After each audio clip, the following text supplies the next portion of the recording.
খেলা দেয় একবারে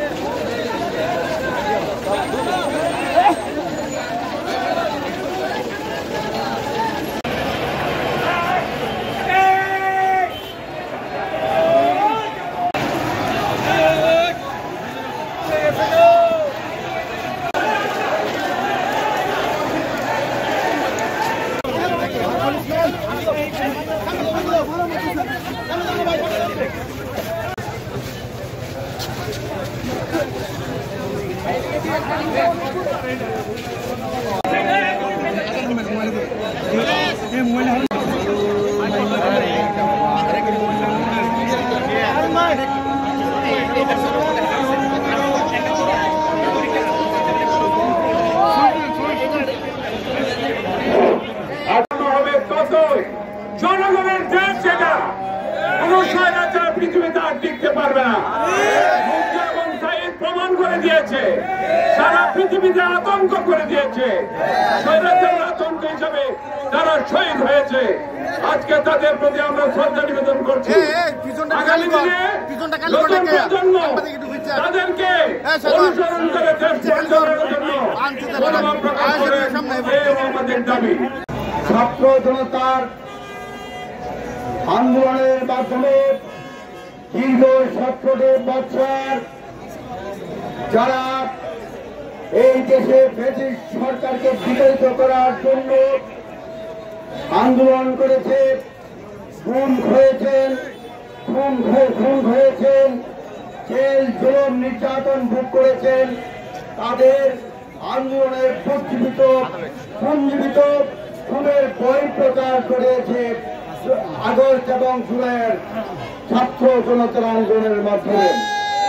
আমরা যারা দীর্ঘ 17 বছর জুলাই আগস্ট সহ যারা 17 বছর আন্দোলনে রক্ত দিয়েছে, শহীদ হয়েছে, নির্যাতন ভোগ করেছে, বাড়ি ছেড়ে পালিয়েছে, বর্ষারা হয়েছে, জেল জুলুম নির্যাতনের শিকার হয়েছে, আজকে আমরা তাদেরকে শ্রদ্ধার সহিত আজকে স্মরণ করি। বন্ধুরা, আজকে নতুন করে আবার একটা ষড়যন্ত্র হচ্ছে।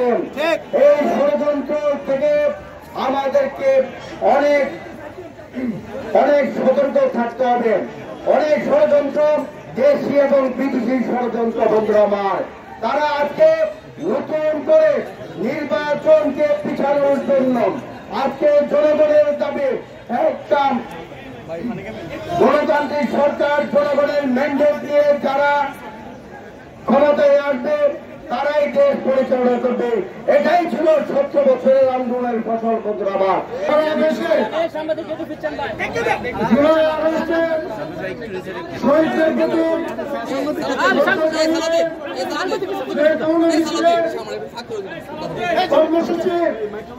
এই কর্মসূচিতে আপনারা যারা বিভিন্ন অঞ্চল থেকে, বিভিন্ন সংগঠন থেকে অংশগ্রহণ করেছেন, সবাইকে ব্রাহ্মণবাড়িয়া জেলা বিএনপির পক্ষ থেকে অভিনন্দন এবং ধন্যবাদ জানাচ্ছি। প্রিয় ভাইরা, জুলাই আগস্টের যে আন্দোলনে যারা শহীদ হয়েছেন তাদের যে আত্মত্যাগ, সেই আত্মত্যাগের প্রতি শ্রদ্ধা জানানোর জন্য আজকে বাংলাদেশ জাতীয়তাবাদী দল সারা বাংলাদেশে কালো পতাকা ধারণ করে এই মেঘু মিছিলের আয়োজন করা হয়েছে। আজকে জুলাই আগস্টের যে চেতনা, যে ভোটারবিহীন সরকারের বিরুদ্ধে, নির্বাচনের বিরুদ্ধে, জনগণের যে আন্দোলন, দুর্নীতির বিরুদ্ধে, এদেশের জনগণের যে আন্দোলন, চাঁদাবাজি সন্ত্রাস সহ সমস্ত অপকর্মের বিরুদ্ধে এই যে দেশের যে জনগণের যে আন্দোলন, সেই আন্দোলনের চেতনাকে আমাদের ভুললে হবে না।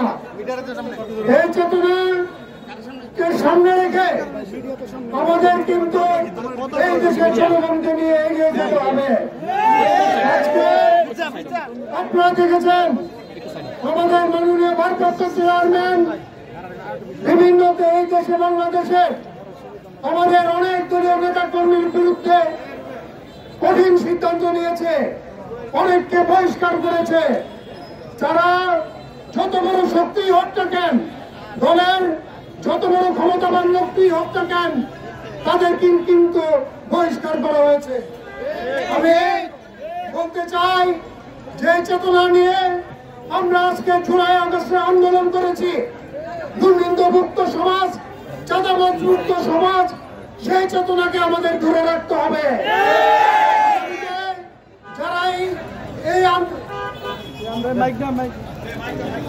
আগামীতে যারা এই ধরনের কর্মকাণ্ডের সাথে জড়িত হবে, আমি আপনাদেরকে সতর্ক করে দিতে চাই, তারা যত বড় শক্তিশালী হোক না কেন, দল তাদের বিরুদ্ধে কঠিন সিদ্ধান্ত নেবে। আমরা এই দেশের শহীদের রক্ত পিতা যেতে দেব না। এই জুলাই আগস্টে আপনারা দেখেছেন শুধু বাংলাদেশ জাতীয়তাবাদী দল এবং তার অঙ্গ সংগঠনের 422 জন আমাদের কর্মী নিহত শহীদ হয়েছেন। তাই আমরা মনে করি এই জুলাই আগস্টের যে চেতনা, এই চেতনা যদি কোনো কারণে বিকৃত হয়, এই শহীদদের আত্মা অবমূল্যায়ন করা হবে। তাই আমি আপনাদেরকে বলতে চাই, এই জুলাই আগস্টের চেতনা ধরে রাখতে আপনাদেরকে সঠিকভাবে চলাফেরা করতে হবে।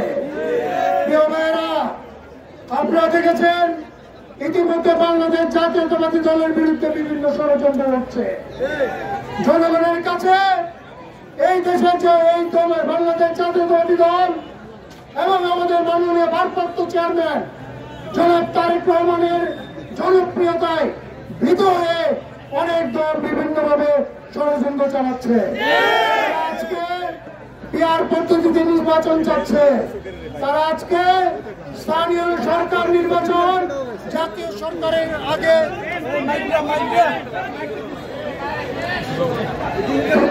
তারা আজকে স্থানীয় সরকার নির্বাচন জাতীয় সরকারের আগে করতে চাচ্ছে। আপনারা দেখেছেন এই পিআর পদ্ধতির নির্বাচন কেউ সিদ্ধান্ত নিতে পারবে না জাতীয় সংসদ ছাড়া। জাতীয় সংসদ গঠন হলে সংসদের মাধ্যমে এই প্রপোর্শনাল রিপ্রেজেন্টেশনের এই নির্বাচন হতে হবে। আজকে যারা নির্বাচনে জনগণ যাদের প্রতি ম্যান্ডেট দেয় নাই, যারা ভাবেছে নির্বাচন হলে তাদের পিছনে কোনো জনগণ নাই, আমার যাদের জামানত বাজেয়াপ্ত তারাই আজকে পিআর পদ্ধতি নির্বাচন করছে। আমি বলতে চাই, এই ধরনের নির্বাচনের টালবাহানা করে কিংবা স্থানীয় সরকারের নির্বাচনের টালবাহানা করে এই দেশের জনগণকে বিভ্রান্ত করা চলবে না। তত্ত্বাবধায়ক সরকারকে, অন্তর্বর্তীকালীন সরকারকে বলতে চাই, অবিলম্বে জাতীয় নির্বাচনের তফসিল ঘোষণা করুন। জনগণ যাকে চাবে তাকে সরকার গঠন, তারাই সরকার গঠন করবে। আপনারা ইতিমধ্যে আমরা দেখতে পাচ্ছি এই 2-3টি দল যারা 71-এ এই দেশের স্বাধীনতার বিরোধিতা করেছিল, আবারও এই দেশের একটি ষড়যন্ত্র করার পায়তারা চলছে। আমি আপনাদেরকে হুঁশিয়ার করতে চাই, বিএনপি জনগণের দল, বিএনপি এই দেশের স্বাধীনতার পক্ষের দল। শহীদ প্রেসিডেন্ট জিয়াউর রহমান সেই স্বাধীনতার ঘোষণার মাধ্যমে এই সমগ্র জনতাকে একত্রিত করেছিল। আজকে আমরা ঠিক দেখতে পাচ্ছি জনাব তারেক রহমানের গণতন্ত্রের প্রতি যে ডাক, গণতন্ত্রের প্রতি যে আহ্বান, সেই আহ্বানে আবার এই দেশের জনতা একবদ্ধ হয়েছে। আমরা বলতে চাই, অবিলম্বে নির্বাচনের ব্যবস্থা করেন এবং তথাকথিত পিআরের নির্বাচন কিংবা স্থানীয় সরকার নির্বাচন, এই সমস্ত ফাঁকতাবাজি থেকে আপনারা বের হয়ে আসে নির্বাচনের ব্যবস্থা করেন।